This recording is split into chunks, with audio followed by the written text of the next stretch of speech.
David to record the meeting. There we go. There we go. Now it's being recorded. Why is it asking me about it being recorded? Because it's probably still under your name. Morning, Terrence. If you recorded, you can leave then. That's the question. Like Jim Glom here. Jim Glom, good He's morning. touchy about that whole recording thing. Yeah. Good morning, Jim. Howdy. Well, it is time for us to get started. Let's see. Come on now.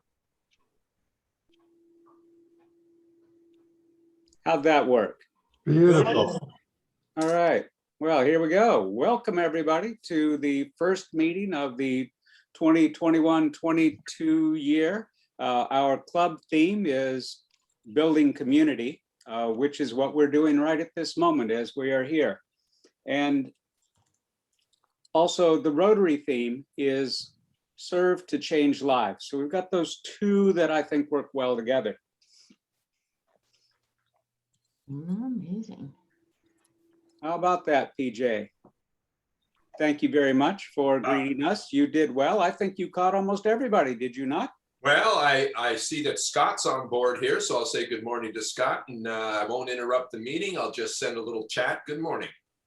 Excellent. Thank you so much for that. Looks like a ransom note over there on the right. Oh, Rod McCauley, are you in the room? I'm in the room. All right, we're ready for you, sir. Okay, when I was a Cub Scout, when we led the pledge, there were two commands. One was salute and the second was pledge. And when you said salute, a Cub Scout put up two fingers. And when you became a Boy Scout, you could salute with three fingers, all in anticipation of someday you'd be in the Army and could use four fingers or one. Anyway, civilians, when I say salute, you put your hand over your heart, which means you're saying these words by everything you hold dear and with your very life. So, salute, pledge. I pledge allegiance to the flag of the United States of America And to the republic for which it stands, one nation under God, indivisible, with liberty and justice for all. Liberty and justice for all. Thank you all. Two. Al Lustig. Good morning. I've got a quote for the day from Ralph Waldo Emerson. To be yourself in a world that is constantly trying to make you something else is the greatest of accomplishments. I missed that. That's all. Well said. Heavy duty. I didn't want it to be too complex. You know, it's early. You're pretty deep, Al. Oh, yeah, baby. And Joe, Yes, DMR. somebody said I needed to change this to disharmony, but I didn't agree. Oh, So here we so are. that's good. And I have a special guest here today. My grandson Patrick's with me. Oh, good morning, Patrick. Hey, Hi, Patrick. Good morning. Yep. And he knows the words to "You Are My Sunshine," right, Patrick? Huh? So we're gonna start with the verse. The other night, dear, as I lay sleep, I dreamed I held you in my arms. When I awoke, dear, I was mistaken, and I hung my head and cried. You are my sunshine, my only sunshine. You make me happy when my eyes are gray. You'll never know, dear, how much I love you. Please don't take my sunshine away. Well, Thank you, Patrick. lovely. Let's make it too much noise. Well, this is Leadership month in Rotary, and I wanna Joe, go- you I just wanna showed go an excellent there. example of Okay, do it that. over there. Bringing a new leader Over into here. our band and leading us along. Lovely stuff. Thank you very much. And let's see, visitors and guests. We have a couple. I saw Debbie Klein in the audience. Everybody say hi to Debbie. Hi, Deb. Hey, Good Debbie. to see you. There you are. And Vicki Johnson is here in the crowd. Queen Vicky. Happy to have you. And have we? Thank anybody you. else? Have we got anybody else? Think that may be it. Okay. David, I don't know what's happened, but I mean, it took me 20 minutes to get into this. I don't know why we changed it from what it was before. Because Marty, it's because you can only do it out seven meetings. So every 7 meetings, you have to set new 7 meetings. Yeah, and always, of course, you can go to our club website and click on the Zoom. So if you're having trouble getting in, that's the safeguard in case anything happened and it got changed and we weren't able to tell you. So Not every time it's perfect. Well, I'm glad that somebody is more technologically savvy than I am, apparently. Well, hell, all of Go us to the are. website. It's super simple. I went to the website and I got the calendar rather than anything. I had to keep going back till I finally found the thing that said Zoom on it. Good On for the home you. page. oh, there you go. Welcome, Marty. Show Let's us move why. on. hard is that? Welcome, Marty. Welcome. We're glad you're here. Yeah, I'm glad to be here. Perseverance. Well done. Yep, there you are. And having struggled through it that time, I'm sure you'll remember it next. Michael, could you mute us all and let's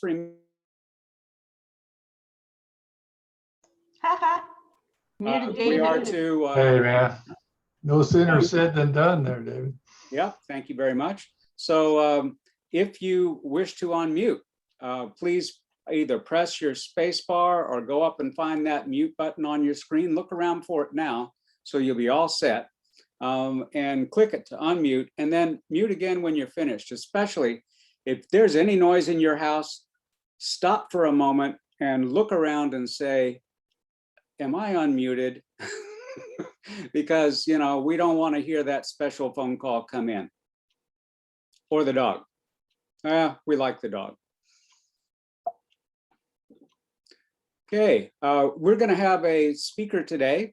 She is our first of the year, Shirley Cunningham.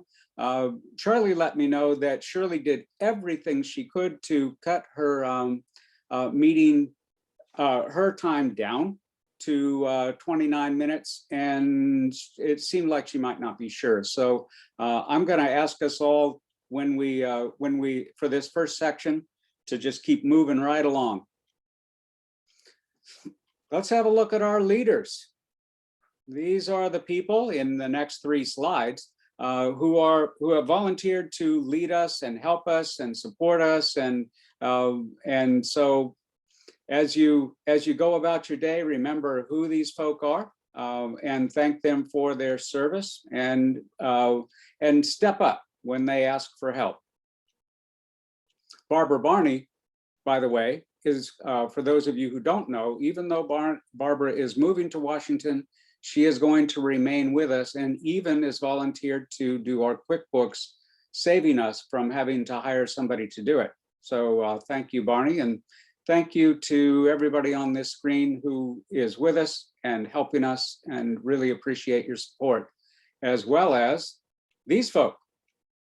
Look at them all, some of them working in multiple roles.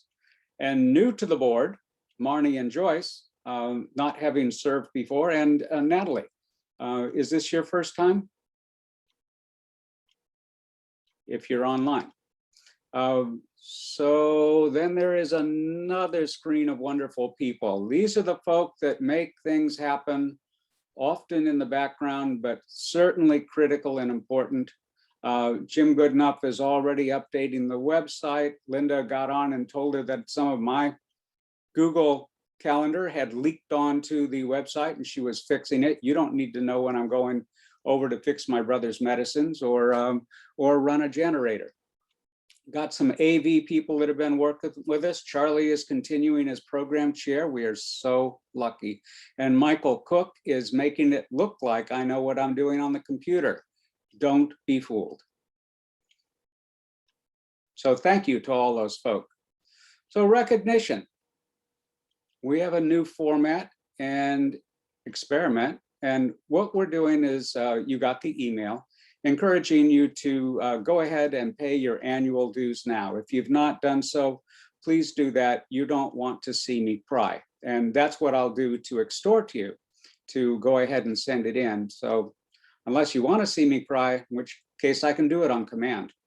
And then this presents an opportunity for us to do some additional fundraising for the club or spirit raising for the club. So when you're recognized, if you have a moment of gratitude or sadness, it says here, I'm just reading for those of you who are looking at your phones already.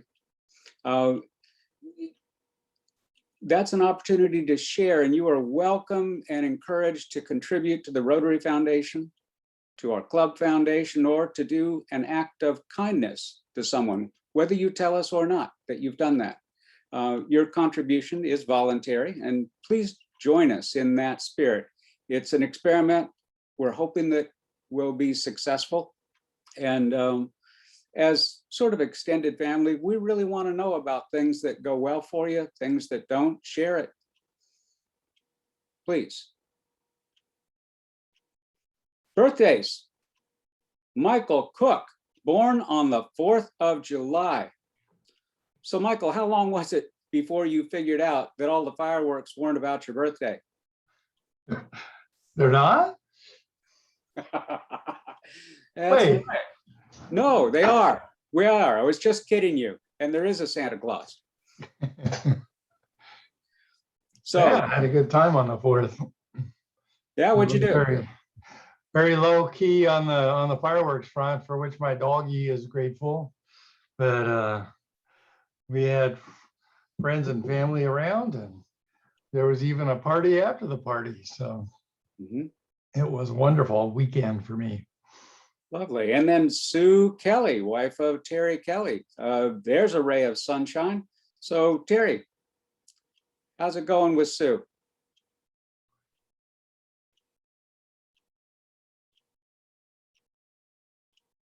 Terry, he's away from the mic. Well, you know, he said that somehow magically she gets missed every year. We'll have to miss her again. Oh, there's Terry There's- trying to do something. How's that? There we are. Yes, well, we had dinner the night before with Scott and Jane at the Hillsburg on Sunday for have Sean cook us breakfast. And then on Tuesday, we got the letter saying that, in fact, there was no asbestos in the old popcorn ceiling. So it was a home run. Yay. Well, happy birthday to Sue. And anniversaries. Lori and Steve Darling, you traveled, I know it. Yep, we went camping for the weekend, and we went up to Willits, and on our anniversary, we went to Fort Bragg and did the pedal car railroad thing, where you sit in a car and you pedal up the railroad tracks. It was pretty fun. And you go to the destination and you walk around and then get back on the pedal cars and pedal back. They are motor assisted, so it wasn't too physically taxing, but it was a great day. And then we went to dinner at Noyo Harbor Restaurant and drove back to Willits. And that was it. 42 years. Who would have thought? That's a lot to be grateful for. Yeah. So let's have a look at Jim Gillian. I did not see Jim come on. Is Jim with us? I can't find him. I think so. Barbara tried him last week and he's here. Must be out there doing great things and probably in his travel. So we had a debunking. Joe and Patty and Terry. Joe and Patty hosted in their lovely gardens. It was wonderful. And there you are presenting Barbara with a special award. What recognition is that, Joe? Well, it looks to me like it's the little plates underneath our charter that we finally got Lori Darling's in there or printed. And now Aunt B is there, where we bestow the nickname forever and ever upon the past presidents. So yeah, Barbara's, for those of you who aren't there, is our Aunt B. And I don't know if that makes Terry, Andy, or Opie, one of the two. I'm Otis. Yeah, Otis. It was a great evening. Terry was the main impetus in our small but fun debunking team. It was put together. We weren't sure what we were going to do until things opened up, and we finally did this, and it turned out as better maybe than even expected. We had a great little team that presented. Some celebrities showed up, which was always amazing. And between the committee, the small committee, Terry headed it up and did most of it, and then everybody brought a nice dish to share. We still have a few dishes left for those of you who didn't get or got that email. There's still a few things that don't belong to us that are here. So just let us know when you want to come get them, and we'll put them out on the porch. But again, a great evening. Appreciate everybody showing up and bringing that great food and drink. And here we go. There's Margaret Thatcher. Joe, I just want to set the record straight. The cowboy hat was not left at your place. Did you bring it home with you, Marty? I did bring it home, and it is safely cleaned and ready to go for the next event. Marty changed. And I have a backup when you lose that one. There we go. We All may right. auction that off or go in and somebody find it in his garage. So there were dignitaries, the theme being strong women of character. And my goodness, did we have that. Now, Margaret Thatcher showed up. I thought she was dead, but it was definitely her. You can tell because she was clean shaven. And she wore those very, very, very British boots. So Margaret, how was that for you? Did you get an autograph? Bill? It was wonderful. Did you get an autograph from her? Yes, I did. Lovely, that's perfect. And the Queen of the Cucina, Julia Child, was there with a lot of hints. How funny was she? She was great. Yep. Yep. And Kathy, are you online perchance? Yes. Any recipes? I still don't know what I want to do with my life yet. Well, Enchanté. Bon appetit. it's quite lovely and very elegant. Yes. But that's not all, folks. We had the first female Rotary International president, President-elect Jennifer Jones from, I think, BC, Canada. It's the one on the left, right? Toronto. Yeah, she's on the left. And she's wearing enough pins and medals that she had to walk a wide berth around Joe's pool for fear we wouldn't be able to get her out in time when if she fell in. So she had a lot of words of wisdom and encouragement for women in Rotary, how cool it is, and about time we had a president. Would we all agree? Mhm. Next year in Yeah. Diana's year, it'll be the female lineup. And then on the right, Carbine Miranda, looking maybe a little bit like an adult version of a Dr. Seuss character, strolled out and did a monologue that I hope is recorded somewhere because it'll be in the annals. And look how svelte and wonderful she is looking. She borrowed boots from Margaret Thatcher as she didn't want to get her feet wet out on the grass. So Carbine, are you in the room? Probably smoking a cigar right now, sitting outside and saying, God, glad that's over. Yeah, it was nice to see everybody again. It had been a long time. So it was lots of fun. That was brilliant. So thank you all for that. And Barbara, Yes. how did that make you feel? Well, I was kind of feeling neglected and ignored because nobody said anything about a debunking. But I kind of figured it out because Terry said he needed the bell. But no, it was great fun. And like Michael says, it was so good to be able to actually see everybody. And thank you. It was a good year. We made it through the year and we did it as a group. And thank you, everybody. And thanks, Terry and Joe, for debunking me. Lovely, lovely. Say what, Patrick? Tell us about this. I am, this is my certificate of completion. I'm still a grubby student. This one happens to be in Japanese. And I've completed a course online through the JC.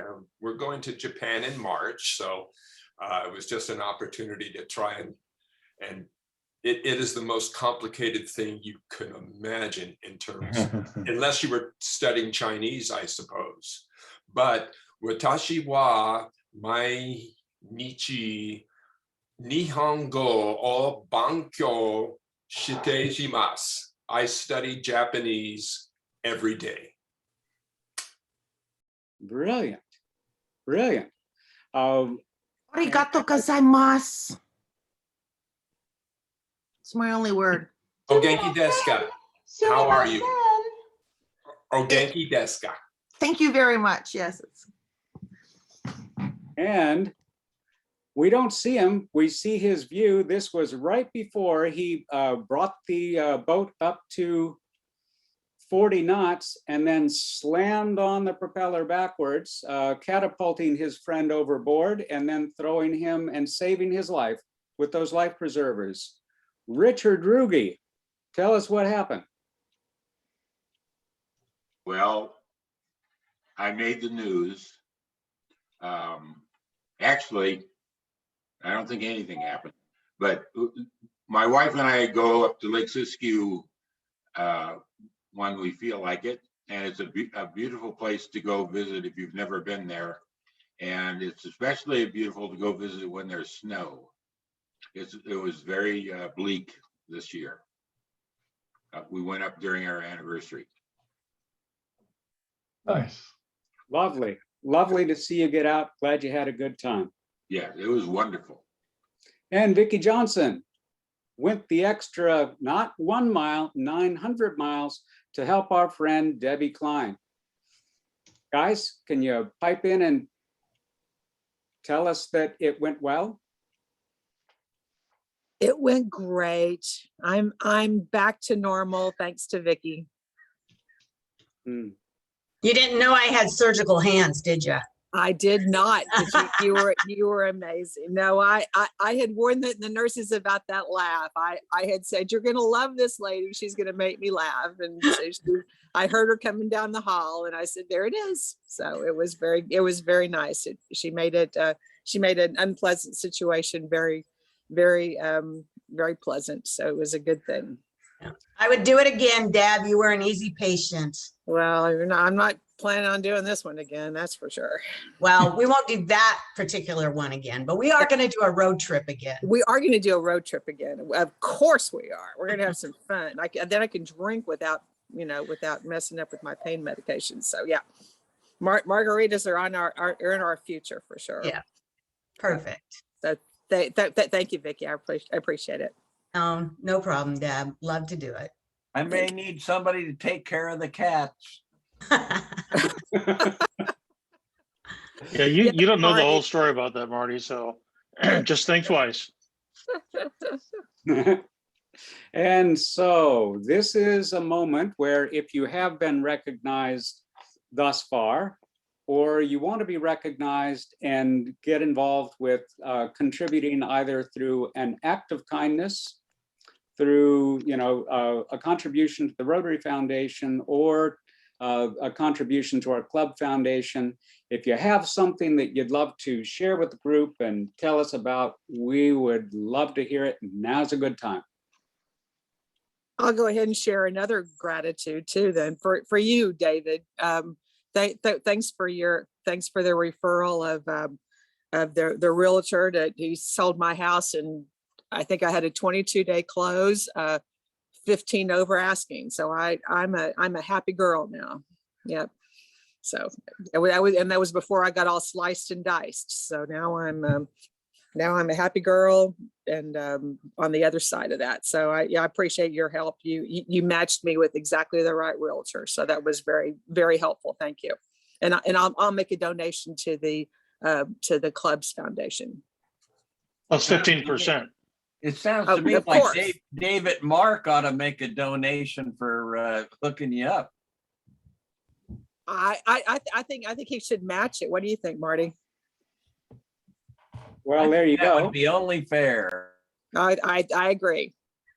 Well, we're not finding Marty, so I'll let you volunteer. You can either do an act of kindness, contribution to the Rotary Foundation or Club Foundation, and I'm going to do two.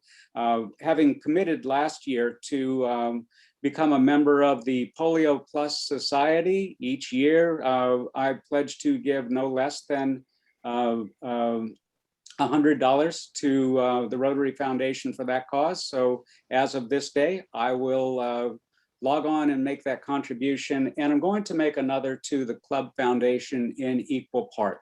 That in gratitude to all of you for being here, for letting me experience this leadership opportunity. And especially to the people who have been helping to cultivate me and help me along the way. I'm very grateful to everybody who's here and for all of us and everybody what we do. Anybody else?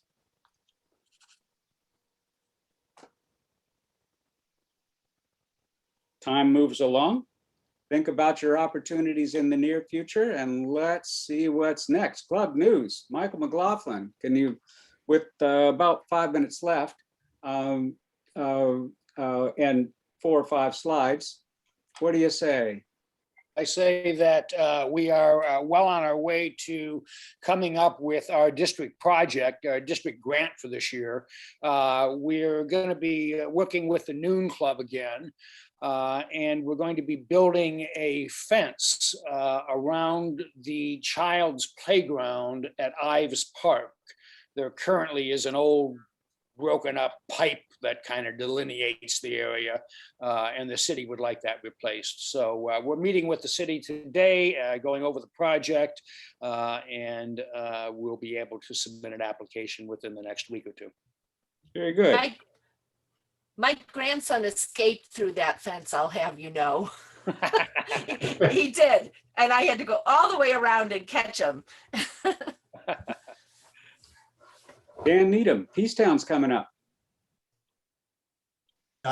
So Peacetown is coming up, and they're having it at the Barlow on Wednesday nights. And they've invited a number of service clubs to have a table there to talk to community members. And it's actually at their family village. So they wanted the table to have some type of fun family event that was low waste. And so what we're going to do is we're going to have crayons and papers, and so kids or their parents can draw pictures of how they help the community or how they would like the community to be helped. So it's a nice, easy thing to do. I'll have a bunch of crayons. I got at least one teacher and some kids to help out with this. So we'll have people other than Rotarians to draw in the families. But I do need a few Rotarians there, because we will also have some sign-up sheets for people in the community that might want to help us with the fence, or they might want to help us pick up trash on High School Road. So if we've got a couple of slots, maybe from 4:30 to 6, I need a couple of people, and maybe from 6 to 7:30. So you can email me, or you can type it in the chat. And if I don't get enough, we'll get a sign-up sheet out there, but it's just next Wednesday. And it should be a lot of fun, because we'll be down the Barlow, should be a lot of activity. And but I do need just a handful of Rotarians to help us build community here. Wonderful. And the folk who are running this, it's a big production and a staff of 4. So if you are willing to volunteer to help this community event happen, aside from our own activities, there are opportunities to volunteer for that. I'll see what I can find in terms of a link to send out so that you can learn more about it. So Diana Curtis, Sonoma Yes. County area, go ahead. Yeah, yes, the SCARC meeting, the Sonoma County Area Rotary Association. Clubs will be Association. hosting, I think it's Association of Rotary Clubs. Yes. We'll be hosting the SCARC meeting on July 29th. We'll have a flyer out very soon about that. And looking forward to visiting with our fellow Rotarians. We'll be doing this via Zoom. So you're all invited. Thank you. Whoops. Unshared, did you? Yeah, I didn't mean to do that. I think I was just hovering it. Moment, please, while I put that back up Having fun with technology? already. We need some help from Ken Brandt. I knew you'd say that, Marty. Hold on a second. Says you started screen sharing and then changed your mind. Yeah, no, yeah, I know it does. That's because I was having trouble. Still having trouble. Huh. That's funny. Well, you You just guys seeing the same thing I'm seeing, which is not it? Right. Correct. Black screen. It's the This black hole. may be your mess up meeting. No, that's coming up pretty soon, though. Well, Yeah, maybe every this is meeting. it. So share. Well, when is it? I'm telling it. Maybe I'll go to the desktop. That's it. No. Well, huh. Maybe you got out of your. It says I'm screen sharing. Yep. Open the PowerPoint again. Yeah, that's what I'm gonna do. For reasons I don't understand, it's not letting me do that.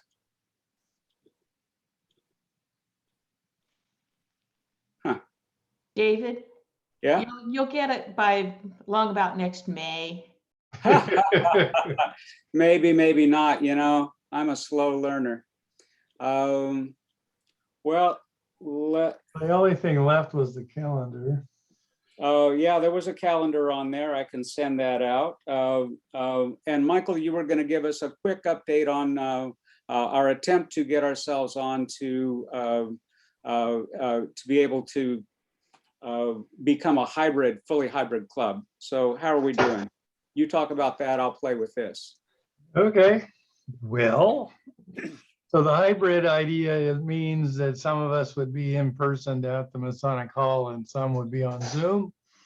And it turns out that because we amplify ourselves when we're in the meeting so that everybody can hear clearly, that complicates the bringing in Zoom so that everybody can hear the people on Zoom, and our sound goes out to the people using Zoom. And so it's a struggle. We've met 3 times. We've got John Blount and Tom Bogue is a Zoom master at the Noon Club. So both those guys are way expert in all this, but they didn't have a clean, simple approach saying do this and this. So we're continuing to investigate, but for right now, it's either meet in person or on Zoom, but not both at the same time. We can't stream. Why, yeah, why can't we just stream? That it, we were trying for the full boat. What sounded simple in theory doesn't appear to be simple in reality. So right, we can have a phone-in panel maybe and work around Zoom. But So, yeah, we could stream, David live Mark? stream the meeting. That would work. So what we're going to do, let's keep moving. But what we're going to do is take this back to the board to report and maybe revise our plans, as this is not quite as simple as we thought. Let's skip announcements unless there's something critical. If you got something critical, put it in the chat, please. And next week's program, we'll talk about that in a bit, again, in the interest of time. And our presenter today, Shirley Cunningham. Charlie, would you please introduce Shirley? I will, and in the interest of time, it will be really short. Shirley is by training a psychologist, but she also has a lot of national experience as an executive coach and a systems consultant. She had a medical disability 25 years ago where she started painting, and the rest is history, which we are about to learn. Shirley. Okay, all right. So let's see, Charlie, I go up here to, let's see, I share screen. And there we go. Oh, right here, I want this one. And let me give you the larger view. All righty. Is that correct, Charlie? That looks really good, Shirley. Okay, you great. might actually enlarge your keynote screen there. All righty, let's see if we. That green dot. Oh, the green dot, yeah. All right, there we go. Okay, so you guys have already had Carbine, Miranda, and all of those folks, so you kind of understand what conceptual art's all about already. So you're a couple steps ahead of most people in this club. The question that was originally posed to me was, how do you become an artist being self-taught who can get a painting into the DeYoung Museum, which is a nationally ranked museum, and so on and so forth. The process of doing that was competing with 12,000 people for a show that lasted about 2 months in 2020 and was open most of that time, although with COVID, it was a struggle for them. And you can see me here in front of the DeYoung poster. There were 12,000 anonymous submissions, and they had 4 curators and 3 major international artists reviewing these anonymous submissions. And then they picked about 700 people and filled up the DeYoung Museum for this show. It's the first time they ever did that. And the piece that I submitted was this one called Origins of Extinction, Kiwi. The superficial purpose of it was environmental and was based on this kiwi skeleton. This is the only kiwi skeleton in existence in the world. It's in New Zealand. And I caught a snapshot of it that was taken by a young guy who was a tourist, and tracked him down across the world in Australia, got his permission to use his snapshot, which had lots of glare from the glass case, and based his painting on it. It's kind of a surrealistic painting. The skeleton mother is greeting a live kiwi chick under the bloody moon that we had a couple years ago. The egg is so large in these birds, it often kills the mother bird. And the egg is equivalent to a 4-year-old human being delivered by a woman. So it's an enormous effort on the part of these chicks. But there's other meanings to this painting, and it was extremely exciting being chosen. I've been in over 60 international and national competitions around the country and so on, but this was a very special thing. So what I'm going to talk to you about is, how do you develop art? How do people create paintings? And then how do paintings become sold for $100 million? What is that really all about? And how real is that? First of all, art is really trying to sell you yourself. It's not like buying a radio or a piece of furniture where you might have some feeling about it, but art is just really trying to sell you a piece of who you are. It's up to you to decide whether it's meaningful to you. Making art for the artist is like a 2-year-old who's trying to create something for the first time with building blocks. You're materializing something from the inside, taking it from there and putting it out into the world. And trust me, for most artists who are serious artists, they're trying to literally get rid of it, get it out of their head and put it out there and then pretty much forget about it. They're trying to be relieved of it. And that's why artists can sell their work. So you start from where you've come from. And as you can see here, there's two pictures of a housing project or two housing projects in Detroit. One is the color picture of where Diana Ross lived, of the Supremes, and the black and white one is literally where I grew up and lived till I was about 16. I figured if Diana Ross could get out of the projects, I could get out of the projects. And that tells you something about where I came from and the grit I had to sort of crawl out of the projects and solve problems. And trust me, art is about solving problems. You don't wake up and say, hey, I want to paint this pretty picture. An artist is saying, I want to get up and I want to figure out how to make the light bend in a certain way, or change this 2D image to a 3D image, you know, or work through a particular color combination. They're really not thinking about the things that you might purchase the piece of art for.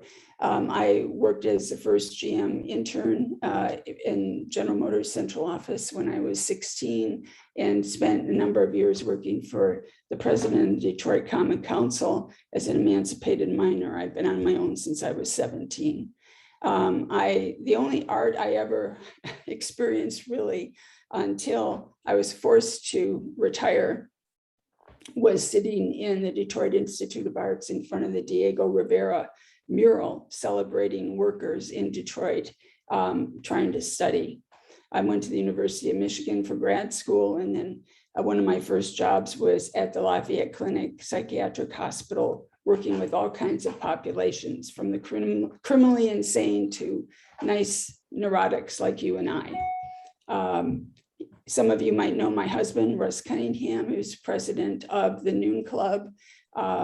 This is the PG&E building. That's where I met him, worked there for 10 years before I went into consulting.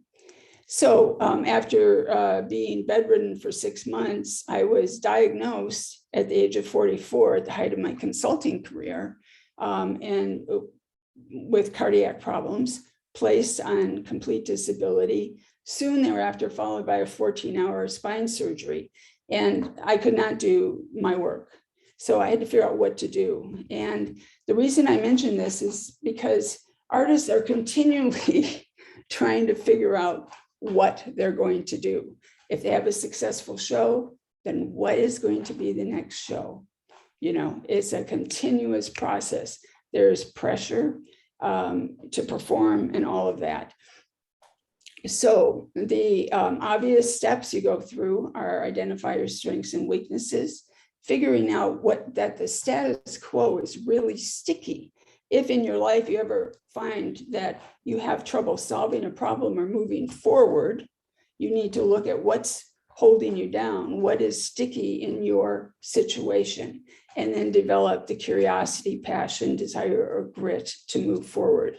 And in terms of me, the next step, the restraining forces, there were physical things that prevented me from doing art once I settled on it. And the other problem was I'd never really drawn, I'd never really painted. I had to learn how to do all of that. And since I was mostly self-taught, that took a lot of effort. The last thing that you continually go through as an artist, but also everyone in life, is you need to alternate momentum with burrowing in. And what I think of is Tiger Woods famously changing his golf swing. When he stopped, everybody was horrified, and he retooled his golf swing. He was able to be bad for a while and tolerate that until he became very good again. And so that's what you need to do to be a good artist. It's how you're successful in life. So with that, you need to, as an artist, decide what you can tolerate and honestly produce. If you're young and 20, you have plenty of energy. You can work 12 hours a day, produce a lot of work. Galleries require 15 to 30 paintings per show every year and a half. I didn't have that kind of stamina. You know, I have a pacemaker, I have lots of issues, blah, blah, blah. Won't bore you with that. So I could, my paintings run 50, 75, 100 hours a piece to produce. And they're done in a 15th, 16th century style, even though they're contemporary realism. So I could never come up with those many paintings. So I decided to pursue validation over gallery representation. That was one of the reasons I did that. So moving forward, here were some of my early paintings, just when I was beginning. And you can see what a contemporary realist painting looks like. It's clean, it's iconic. You know, the top one of the pairs is called Trinity. And there's some meaning behind it, even though it looks simple. The bottom painting of the jugs, unfortunately, was burned up in the Fountain Grove Tubbs fire. This painting is very large. We kept it because I did it as a souvenir in effect of our trip to Antarctica back in the day. After about 5 years of showing my work in Sebastopol and a little bit in New York City, you know, the local museums, I put together a show of everything I had in Sebastopol. This is going back a while, and gave all the proceeds to the Mayhews and the Rotary Noontime Club's Uganda Women's Hospital and the Main Street Theater, and people could just come in and write a check to either one. And it was terrific. 100% went to charities. One of the points I wanted to make to you is when you are on vacation or you're walking around and you go into a gallery and you look at a piece of work, and let's say it's just a local gallery, so something's between $1,000 or $3,000. Say it's $3,000. The artist is only getting 50% of that price. If you negotiate a discount, it comes from the artist's half. So all of a sudden that 1,500, you take 10% off of 3,000, they lose $300. If they've done a frame or a stand, the frame might be $200, it could be more.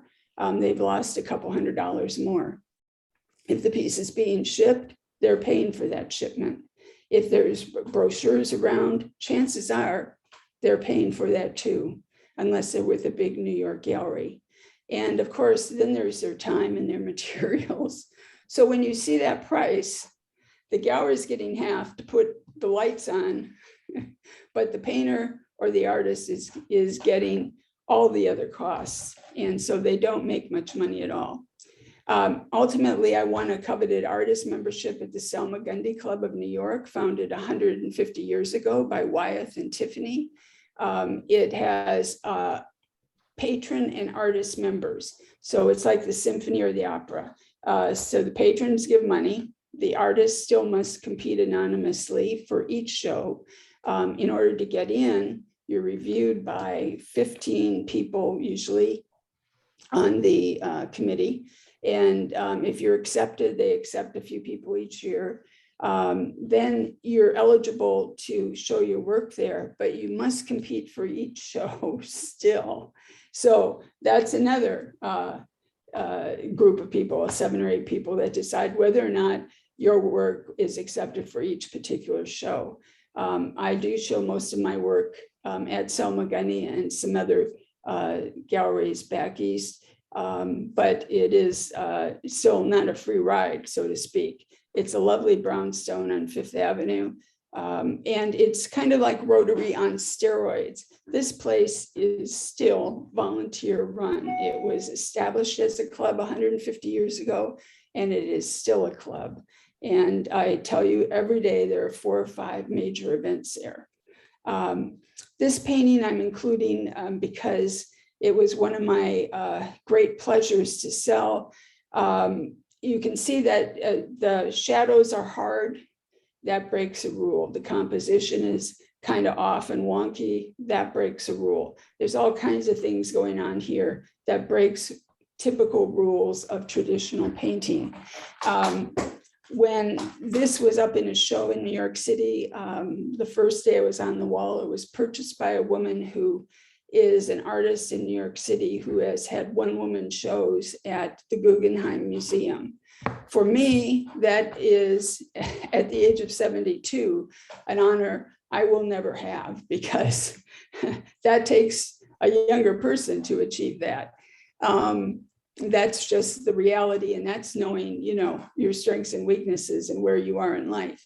But the great pleasure was, there's always pleasure when you sell something, but the big pleasure, the big excitement was having somebody of that caliber recognize what I was trying to do.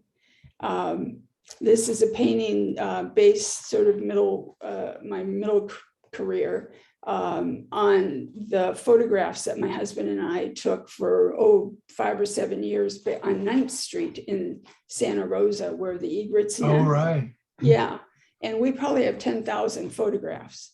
And I have done a number of paintings abstracting the birds from my photographs.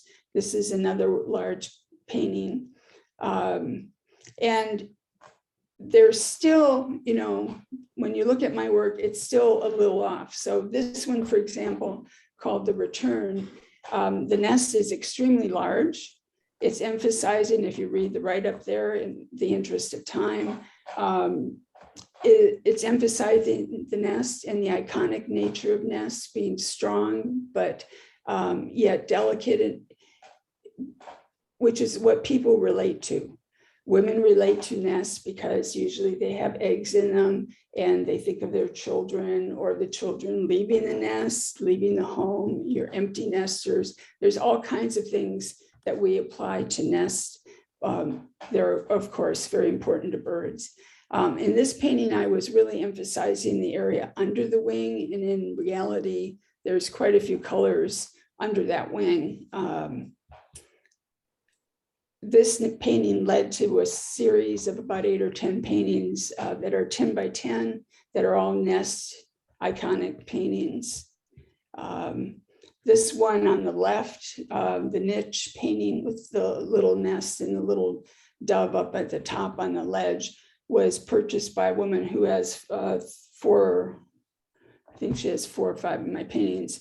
She, her husband died recently, and she purchased that painting sort of as a memorial for him.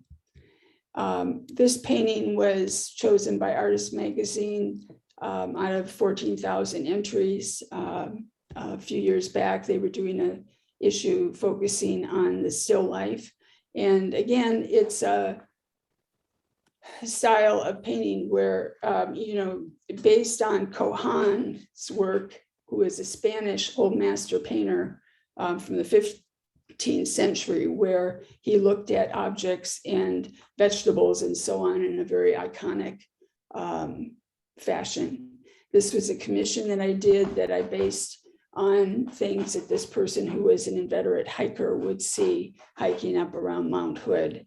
And if you can tell here, the branch up here goes over the edge of the top of this painting. So in actuality, this painting goes up to the top of the edge of the screen, but it's black up there.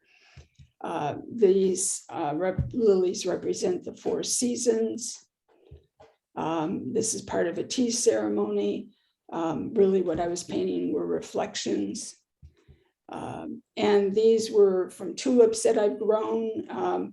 The Rembrandt tulips, sometimes if you can get them, the bulbs, you know, they're very, very architectural and complex pieces. When I do these in sepia, they sell the first day in New York. The East Coast people seem to really like those.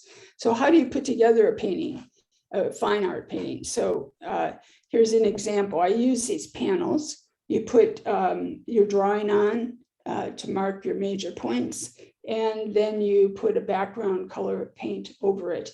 This style was utilized starting in the 15th, 16th century. Many famous painters like Michelangelo and so on did this sort of thing. And you can see here on the left, with this cheetah head on the right side of his face with the paw.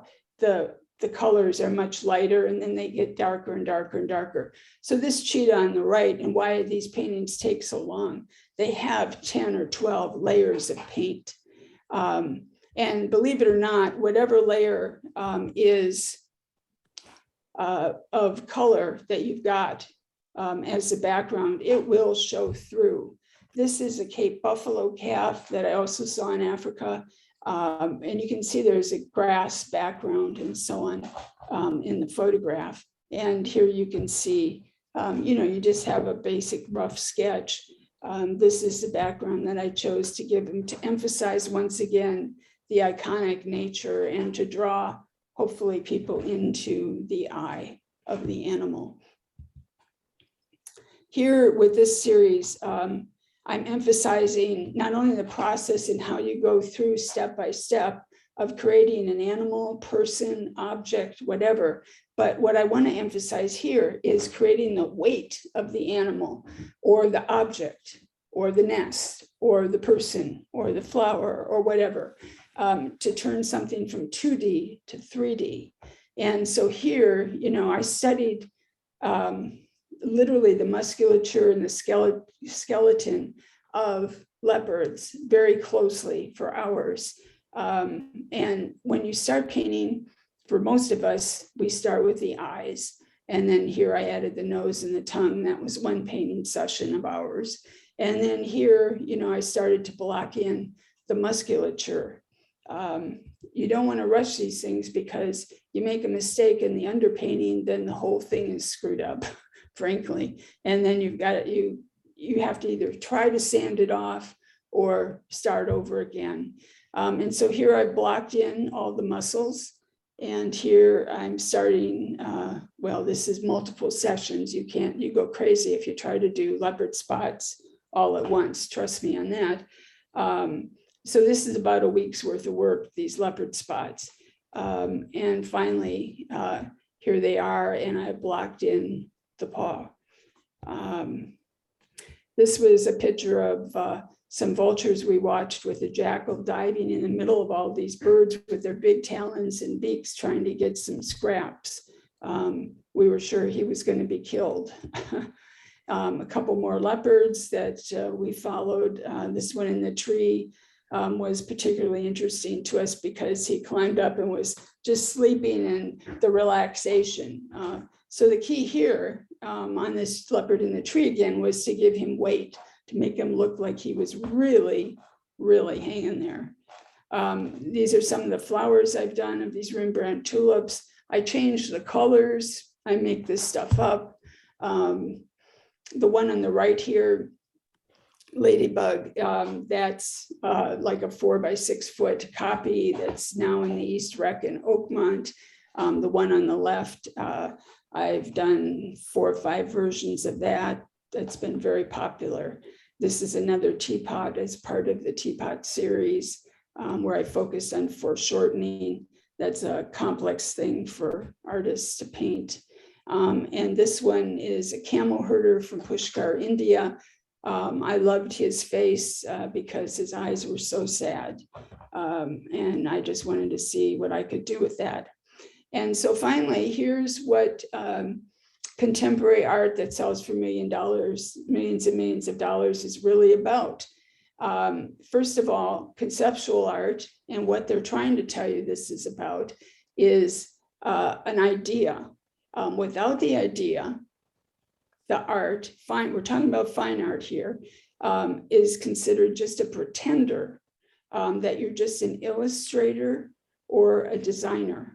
The artist must interrogate, and these words are very important, interrogate the social and cultural ideas of the time. They must evoke feelings or produce strong pleasure. They must be on edge with their world.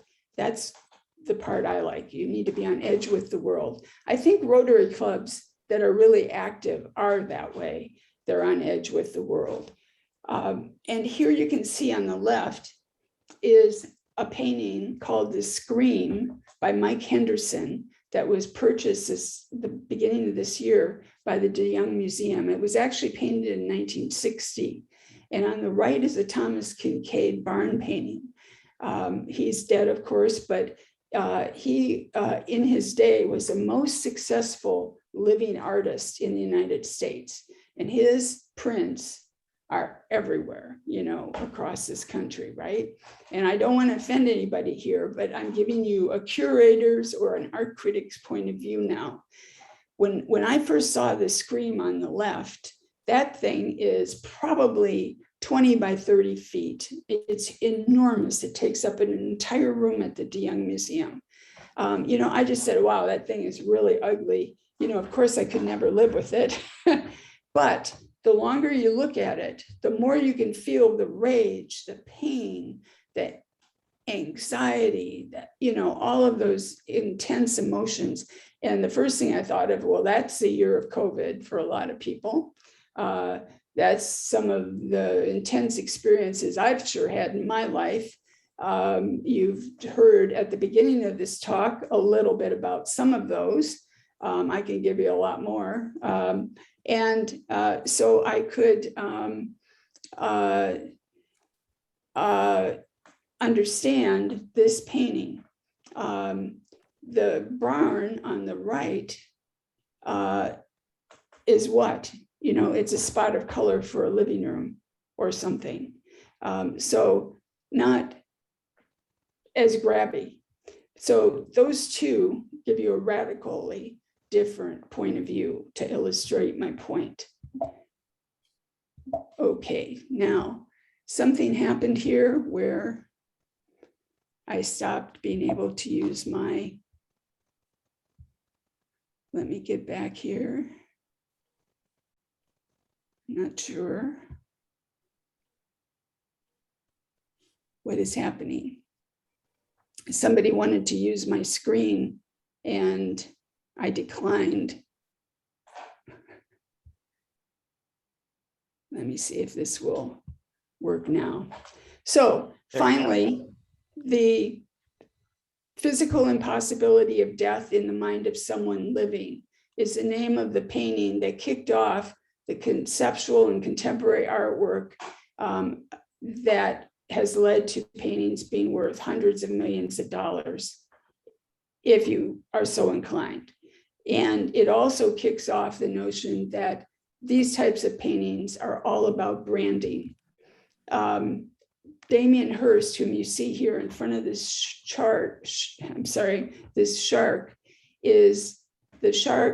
is called the physical impossibility of death in the mind of someone living. It's considered a ready-made piece of art. The shark is real, it's ready-made. It's in this formaldehyde. It's supposed to scare you or at least make you want to examine it. And hence that title. That idea of using something that's already real came from Duchamp in 1917. He was an artist. There was a big art fair in New York City, and he decided to go and grab this urinal on the left from a warehouse and pop it into that art fair. It became a sensation. And hence the idea of ready-made art, like Andy Warhol's Campbell soup cans, was born. So this type of art is made not just by artists, but by dealers, assistants, curators, critics, and collectors. They often fund the process. So for example, you might have the Tate Museum in London. This is a real story. A major gallerist. There are big gallery owners around the world and in the United States, of course, who own literally $500 million worth of art, hundreds and hundreds of million in their archives that they rotate through their galleries. One of these guys offered the Tate $5 million to mount a show for one of their artists. The Tates agreed. They were able to sell tickets and make lots of money on this show. They didn't have to pay anything for the show because the gallery owner paid for it. At the end of the show, the gallery owner was able to sell the artwork at an increased amount of money per piece because they had the imprimatur of the Tate, which is like saying the New York Metropolitan of Art, except or MoMA, right? Because it was contemporary art. So that increased the value of the art. So the gallery owner made more money, the artist made more money, and the Tate made more money. And now that doesn't say that the art was any good. It just says that the branding and the marketing was very good. So it's quite a question. So here is the highest paid living artist, Jeff Koons. And he did both of these pieces. I've seen this one with Michael Jackson in San Francisco. He doesn't touch the work himself at all. He has 100 people working for himself to complete his projects. I do have a problem with that. Oops, my system, it's stopping again. Very interesting. Something's going on here. Okay, so Lucian Freud sold this piece for $33 million. And there are many, many painters that are at least as good or better. The branding comes in here because his father was Sigmund Freud.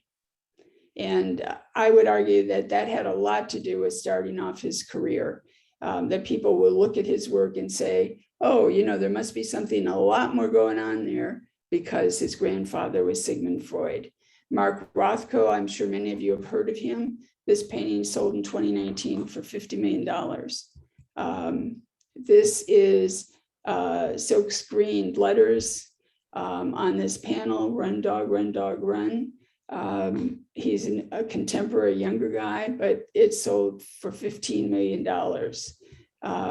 This is a wonderful piece called Cloudgate. It's in Chicago on the Plaza by Anish Kapoor. At least his work is beautiful and people love it. They love to take their pictures with it and watch the weather change in the sky and so on and so forth. This one I personally get. His work runs about $12 million, probably more for that installation. David Hockney, this painting sold for $90 million, I think last year. I don't understand the love of David Hockney. The technique is minimal, it's wooden, I don't get it, but nevertheless, curators have made him. This is by Ai Weiwei. This is the bird's nest building for the Chinese Olympics in 2008 in Beijing. I included it because it's a beautiful piece of architectural art. And Ai Weiwei is a rebel in China. He's been routinely beaten up and imprisoned by the Chinese. And after one of his beatings in the hospital, he was making a film called facetiously So Sorry. And here he is giving the finger and filming himself to the Chinese government once again. And he just doesn't stop. He's kind of a really cool guy that way. So that's it. I know we're over, but we had some technical difficulties. Sorry, I hope it doesn't cause you problems with your day. But there's some hopefully interesting points about the art world there. Thank you. So Shirley, you have been fascinating and informative. We're really lucky to have you. And if you wouldn't mind remaining for a little bit, we'll finish the meeting so some people can go. And there may be people who would love to talk with you a little bit more. Can you stop sharing your screen, please? Oh, yes, sure. And looks like I can stop it. yeah, What happens? It's up at the top. I was looking at the bottom, sorry. All right. Judy,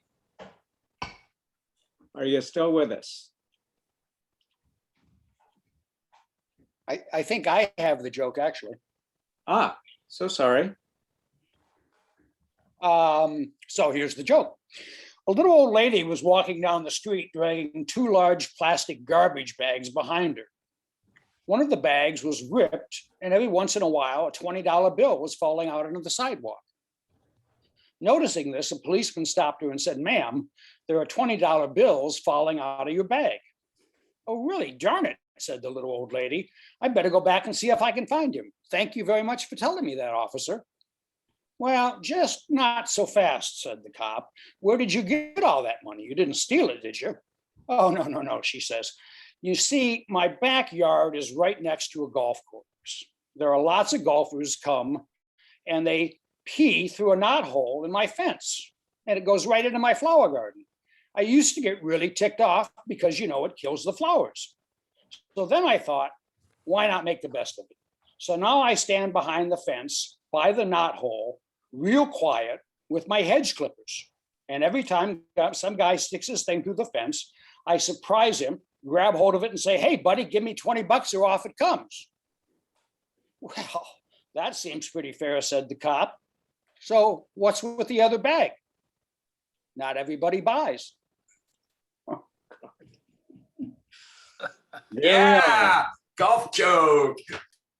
All right. And Joe, send us out if you will, please. Here we go. Happy trails to you until we meet again. Happy trails to you. Keep smiling until then. Happy trails to you till we meet again. Lovely. Thank you, everybody. Sorry to go over time. It was my first round. I'll try to do better next time. So Good job. Great meeting. Remain online, and let's hear a little bit more from Shirley if you wish.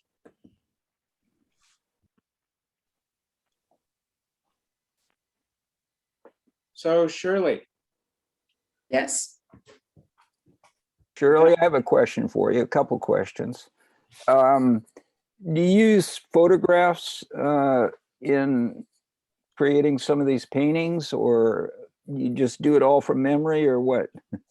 If it's animals, well, obviously if it's animals from Africa or birds, I use photographs. They're usually small, but for other things, I just paint them.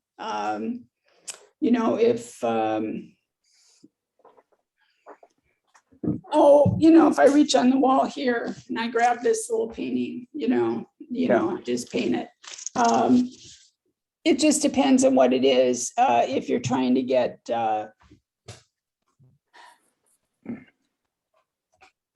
something that's you've just seen for an instant and you have the photograph, that's pretty much the only way you can do it. Even when you do still life. I can't tell you how many still life setups I've done where the fruit all rots, and the flowers wilt and turn brown because you're using it for several weeks. Yeah. And it's a problem. So when you see a still life, it's my cat is right here trying to attack a photograph. So here's something, it's easier if you use something that is hard goods, like I say, the artist is looking for shapes, colors, so on and so forth that they're actually trying to paint, as opposed to what you might think they're intending to paint. I have another question, and it's about the painting that showed the images in front of the moon with the shadows being cast on the moon. So how did that come about? I mean, what inspired you to do that? Was that something that you planned to do, or did it just sort of evolve? Well, like I said, the fancy term is autodidact. I'm a self-taught painter. And so everything I do is instinctual. And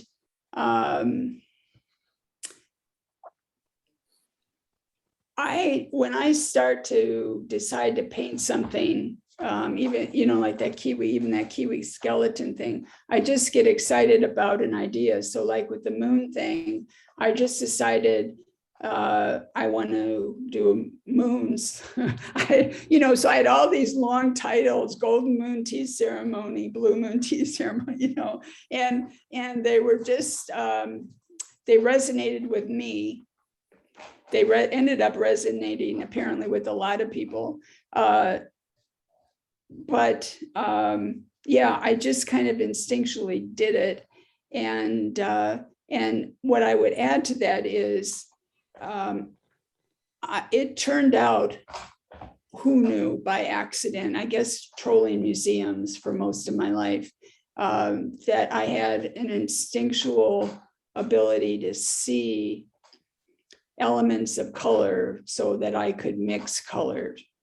And I have a friend who I helped get into painting. And so what she did was all the stuff that they teach you in school, where you mix boards of hundreds of colors from a book, you know, step by step. I would go absolutely crazy doing that. I just mix what I see. Yeah, So, I understand that a little bit. I've done watercolors, Uh-huh. and on rare occasions, I've been able to make the color that I wanted, but most of the time I can't even get close. It's just frustrating. yeah, the biggest thing is to put the color on that you're mixing. It's hard with watercolors, but if you can even put plastic over, if you're using a photograph, over the photograph, and touch the paint to the photograph to see if it matches, and then correct. But you know, I mostly just use my eye and the brush and squint up against what I'm looking at. So if I have a big still life set up with cloth and stuff, I'm just squinting and holding that up and seeing if I'm close. But it's a continual thing of correcting. It takes a really long time to get there to the right color. And you can't be in a rush. It'll take you more time to do that than to do the painting. And also for every color, I don't know if you're doing this, you need to do a string of color. So when you get in the right family group, and I'm not talking about like a yellow, I'm talking about the fine yellow ochre with some green and orange and whatever mixture. And then you take that mixture and you do a string of 7 or 8 shades of it from dark to light. And then you do that for 10 or 12 colors that are in that section of the painting, you know, and then it's a lot easier to match. It's very time consuming. Thank you for that. Sure. I have 2 questions. Shirley, do you have a website? Yeah, it's shirleycunningham.com. Yeah, Shirley's with 2 E's. Yes, thank you. Second, my interest was really piqued with your botanicals. My wife is a botanical artist. And do you associate with any of the botanical artists? There are local, national, or state, national, and international associations that that promote botanical art. Yeah, I have looked into that, and no, I'm in, I ended up not doing it. I was invited to join one national botanical society, but I'm in like 6 or 7 groups. Yeah. And what I discovered was, it's all about just submitting paintings, and the groups are, I was looking for a group that I could get more involved in, but really they're just run around the country. So it didn't really work out for me, but it would keep me very busy submitting paintings. So no, I'm sorry, I haven't. I have looked into it a bit, but it is a different style. Yeah. Definitely. Yeah. But your work was so realistic to me. I said, oh my goodness, there's certainly an association and opportunity. Yeah. Plus, but I changed the colors, so they don't like that. They don't like it if you use unrealistic color or, you know, whatever. Well, I think I'll get there eventually, but yes, that is the Yeah. tradition. And you are a rule breaker. Yes. And that's what's interesting in art. Otherwise, we would only have photography. There wouldn't be painting. Exactly. Because you would just snap it and it would be perfect and it's all over. Thank you very much. Yeah. David, was that a criticism of photography? That is not a criticism of photography. It's just a recognition that painting, when photography first began to be common, the artist community had a big discussion about what is our role then? And then you saw pieces by, let's say, Monet, who would say, yeah, well, photographers try this. Now, with use of computers, I think they can put in a challenge, but there is, you know, there's a lot of benefit, right? That piece that you showed about, I forget what it was called, but the three faces of rage, the anxiety, the anger, how can you do that with a photograph? Right. Tough to do, but no criticism of photography. I go and look at all those things too. Have been to many of the museums that you have, Shirley. I've been to the Tate, I've been to the Louvre, I've been to, I can never, the Pompidou, I can never pronounce that properly.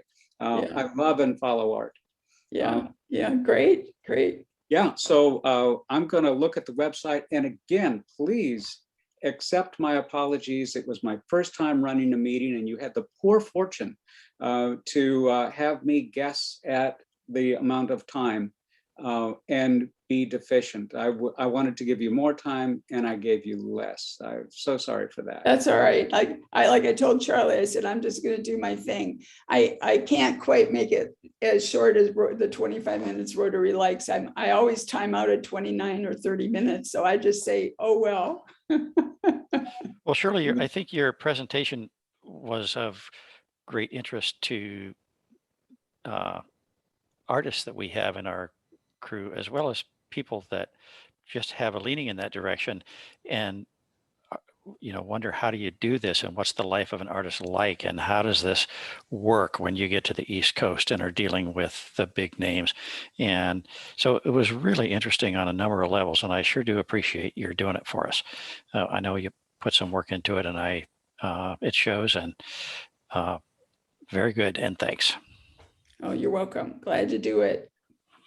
And I must leave to get on to another meeting here, but again, thanks, Shirley. Good meeting you, Charlie. Bye-bye. Bye-bye. Bye. Bye now. Have fun. You too. Looks like you are having fun. I'm glad.